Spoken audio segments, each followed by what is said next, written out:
Maintenant, pose cette question à ton frère encore. Dis-lui, où est toi ton frère? Dis-lui à ta soeur aussi, où est toi aussi ta soeur? Donc dans l'ensemble, quand je dis où est ton frère, amen, je généralise, d'accord? Donc quand je dis où est ton frère, c'est ta soeur, c'est ton frère, c'est ton papa, c'est tout le monde. Alléluia, amen. Nous prenons notre verset.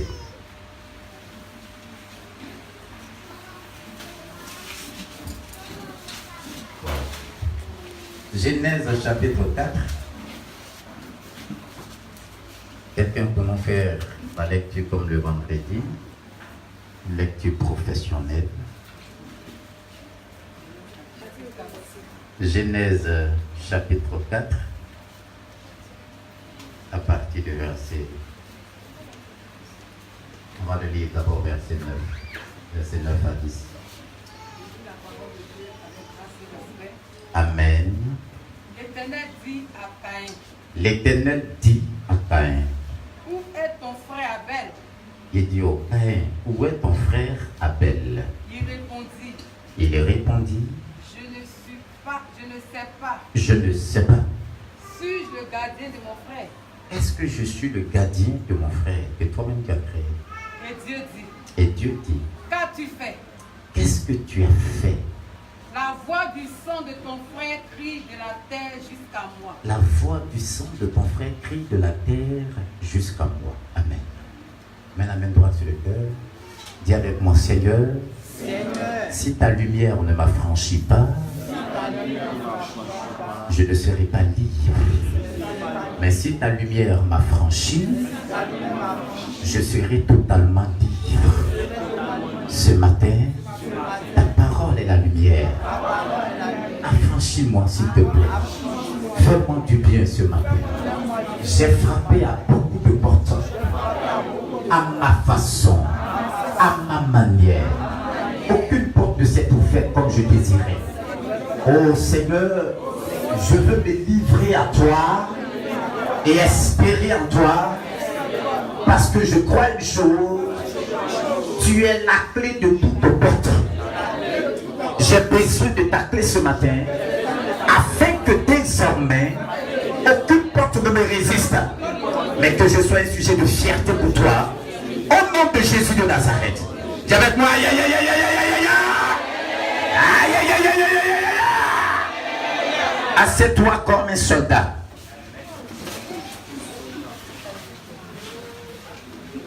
Amen. Viens pour te dire. Je vais m'aider avec quelque chose. Laisse-la. Amen. La Bible nous précise très bien, dans le passage que maman vient de lire. La Bible dit, Dieu pose la question à qui? À Caïn. Bien. Dieu pose la question à Caïn. Suis-moi bien.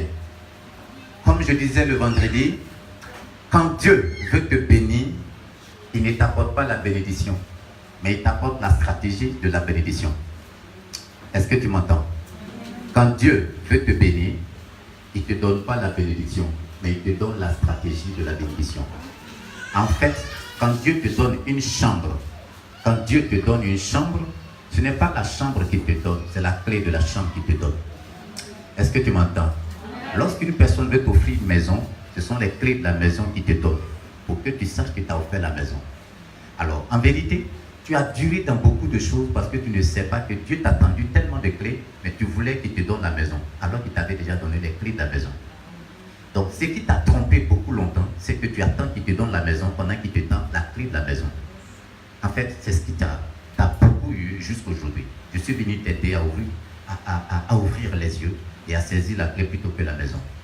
Parce que c'est la clé là qui te permet d'avoir accès à la maison que tu demandes. Donc en fait, tu as tellement lutté avec Dieu.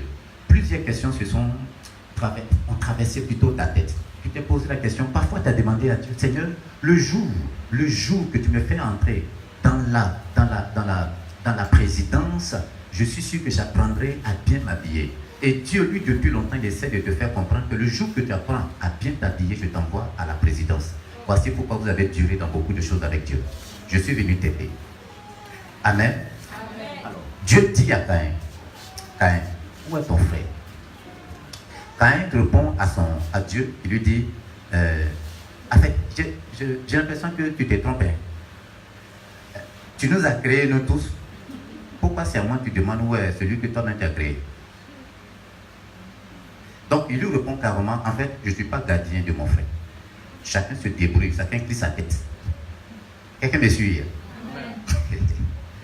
Alors, Caïn répond à Dieu en lui disant, quand tu fais tomber pluie là, chacun place sa main sur sa tête.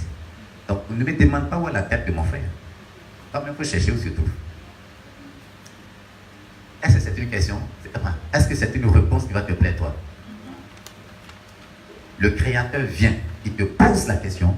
Le papa vient dans la maison, il te pose la question. Où est ton frère? Tu réponds à ton papa en lui disant, ah, ça là, depuis toi, quand tu nous as accouchés là, chacun soutient sa tête. Tu es papa, tu es maman. Si tu réponds comme ça, à quoi tu vas penser? Tu sors de la maison. Tu laisses 2 enfants derrière toi. L'aîné et le cadet. Quand tu reviens à la maison, à qui tu poses la question d'abord?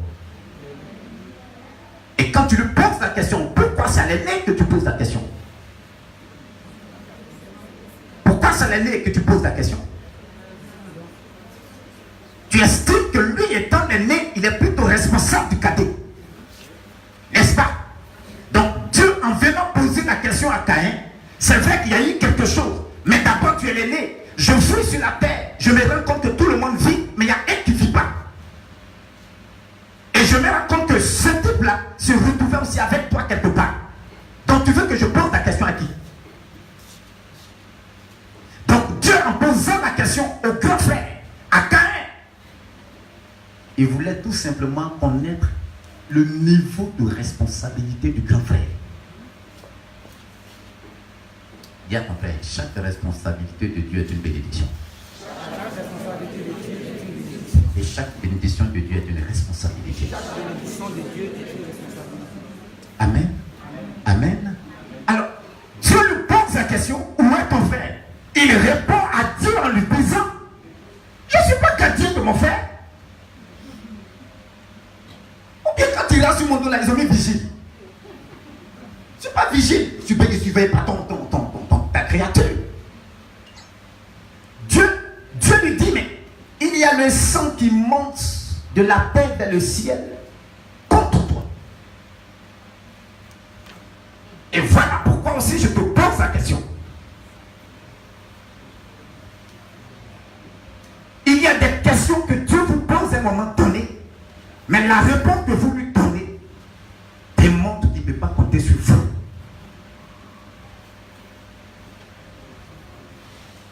Il y a certaines réponses que vous donnez à Dieu, ou toi personnellement tu donnes à Dieu. Quand Dieu regarde, en fait, derrière chaque question que Dieu pose, c'est qu'il y a une décision, un décret dans le ciel qu'il a pris en ta faveur. Mais il faut qu'il te pose une question d'abord. Lorsque nous nous déplaçons, que nous nous rendons à la mairie et qu'on se trouve devant le maire, est-ce que le maire avait-il encore besoin de nous poser la question, voulez-vous prendre pour époux, monsieur Tan? Lui-même ne sait pas qu'on est là pour ça. Quelqu'un me dit amen. Dis avec moi. Le maire ne sait-il pas qu'on s'est déplacé de notre maison pour nous marier? Donc là où on est là, tu ne poses plus de questions. Il faut nous dire, mariez-vous quand ça va. Parce que si on ne voulait pas se marier, on n'aurait pas te trouver devant toi. D'accord? D'accord? Mais s'il y a une question du maire, ça compte de quoi le maire te pose question?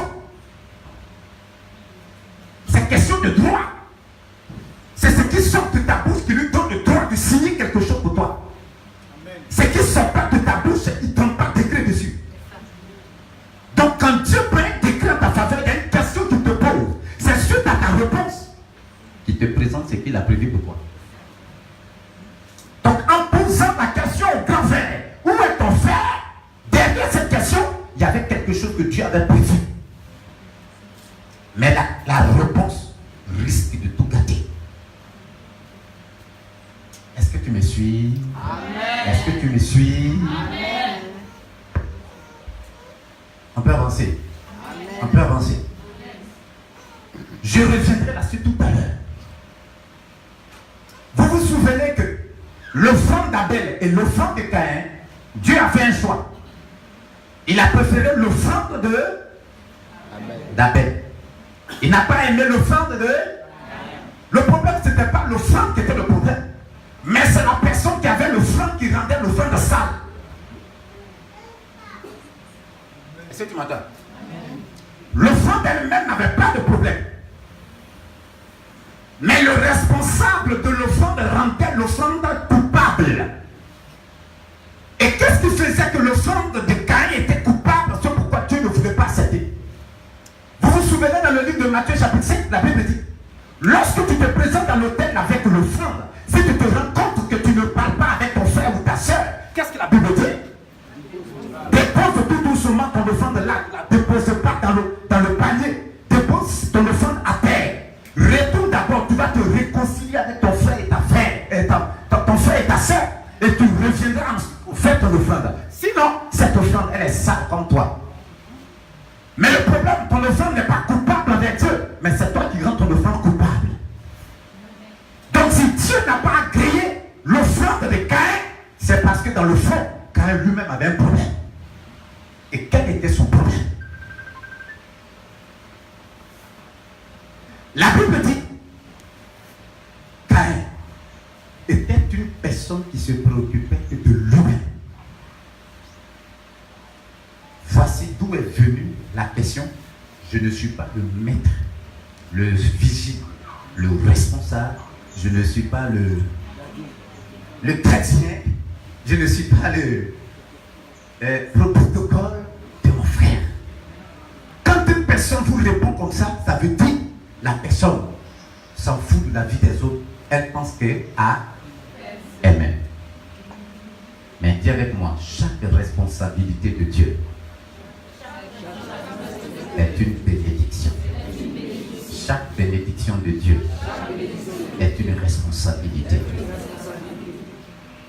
Chaque question que Dieu vous pose, ce qu'il doit faire se trouve dans la réponse que vous allez lui donner.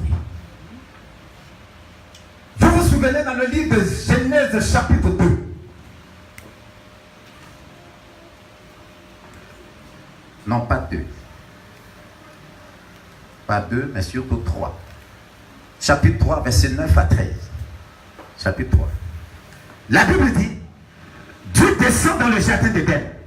Rappelez-vous, une autre question sera posée. La toute première question que Dieu pose à l'homme, avant de poser une deuxième question, dans la Bible. La question est celle-ci. Dieu descend dans le jardin. Il trouve personne.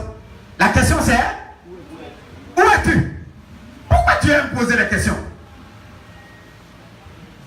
Ce que tu ne sais pas, c'est que Dieu t'a tellement posé des questions que tu ne te rends pas compte. Mais les réponses que tu lui as envoyées, toi aussi tu ne te rends pas compte. Et dans chacune de tes réponses, ça a donné la position que tu as jusqu'aujourd'hui. Le niveau que tu aurais dû atteindre il y a longtemps, c'est pas ce niveau que tu as. Mais à cause de tes réponses, tu n'as pas décollé de ta position jusqu'aujourd'hui. Amen. Amen. Et tout à l'heure, je me disais, Dieu pose toujours des questions, connaissant bien sûr la réponse, mais il attend que tu donnes la réponse. Parce que c'est dans ta réponse que le contrat est signé. La Bible dit, il dit à Adam, Adam, où es-tu? Qu'est-ce qu'Adam dit à Dieu? Quand vous lisez pour descendre, il sort de nulle part, comme s'il était étonné, comme si le jardin est tout nouveau, comme s'il était étranger dans le jardin. Ah, c'est moi. Ah, c'est moi qui t'appelle. Ah, je suis là. J'étais caché quelque part dans les parages, j'étais un peu occupé. Mais, qui t'a dit que tu es nu? Ah, mon cher, j'étais seul ici, il n'y a pas de problème, hein? Tu as envoyé quelqu'un à côté de moi? Où elle a bousillé ma vie carrément. Donc me voici ici tout nu.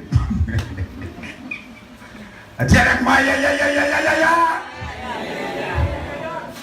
Dieu lui dit, attends, il y a un problème ou quoi? Il dit, il n'y a pas de problème. Femme que tu m'as donnée là, voici ce qu'elle a fait de moi. Tout nu. Dieu n'ajoute rien. Il appelle la femme. Il lui pose la question, mais qu'est-ce que tu as fait? Elle lui dit quoi? Ah, les animaux que tu as créés beaucoup là.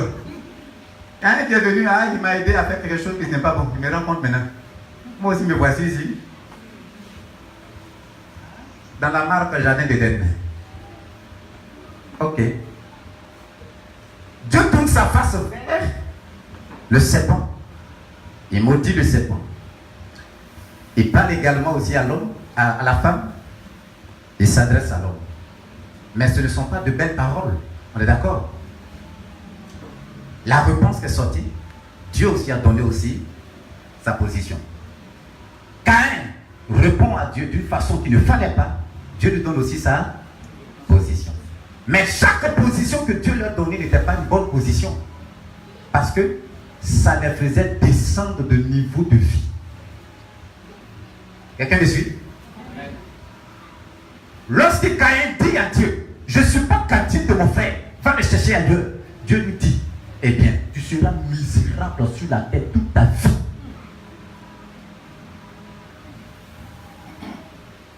Tu seras vagabond. En d'autres termes, tu vas vivre, c'est vrai, mais tu ne seras pas heureux dans ta vie. Partout dans les entreprises où tu vas rentrer, aucune entreprise ne va te saisir. Les dossiers que tu vas déposer, personne ne va t'accepter. Tous les projets que tu vas entreprendre, ça va être chou. Quelqu'un va venir? Quelqu'un va venir? Dieu n'avait pas l'intention de parler comme ça. Mais la réponse a compris, tu as lui dit quelque chose. Nous revenons avec Adam et Ève. Adam et Ève aussi vont donner une réponse insatisfaisante à Dieu. Dieu répond maintenant le disant. Dieu répond maintenant le disant. Toi aussi, va manger poussière. Toi aussi, va, tu vas souffrir. Toi aussi. Toi aussi. Dieu va couler beaucoup sur ton front avant de manger. En tout cas, tu vas manger, mais ça va pas facile. Vous tous amènez, et puis vous tous même quittez mon jardin.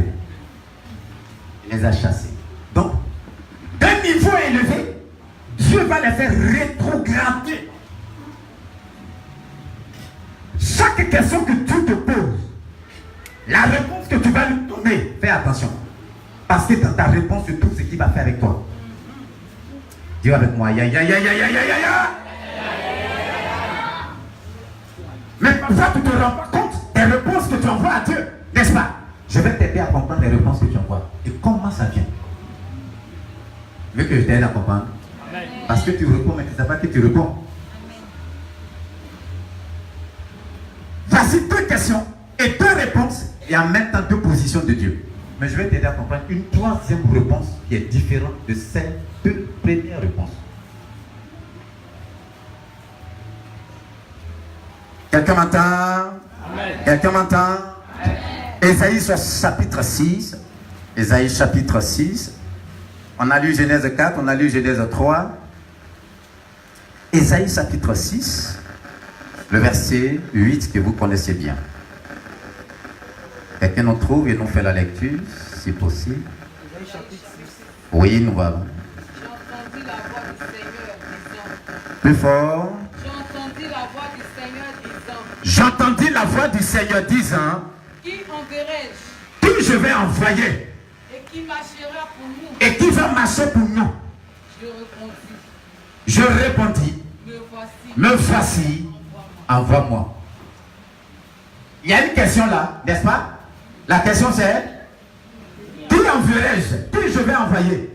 Et qui va marcher pour nous? Nous c'est qui? On comprendra tout à l'heure. Et puis il y a quelqu'un qui répond quelque part là-bas. Il dit quoi?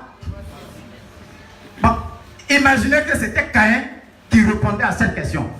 Dans ce même esprit caïnique. Comment il va répondre ça?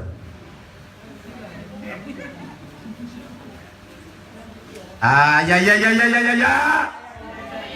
Comment il va répondre à cette question? Imagine, puis aide-moi à comprendre ça. Aide-moi.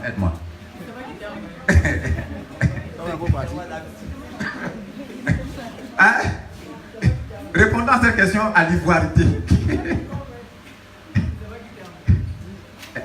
Idiot. Il y a un problème ou bien ça va pas?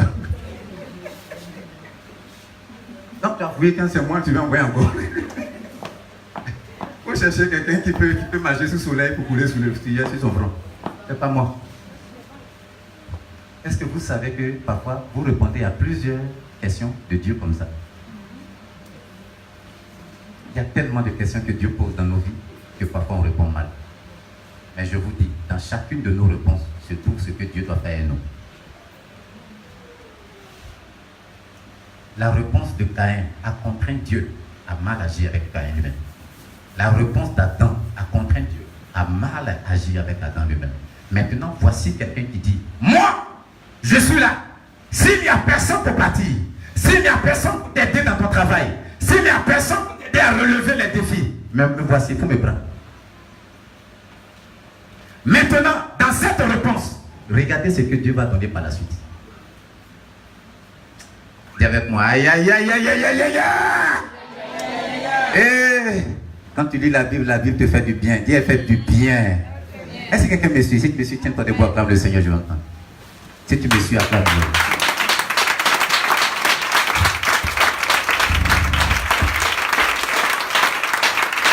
Alors, merci. Nous lisons le verset 10 à 13. Oui, êtes-nous servants de Dieu? Oui. Ésaïe chapitre 6, verset 10 à 13. Rends insensible le cœur de ce peuple.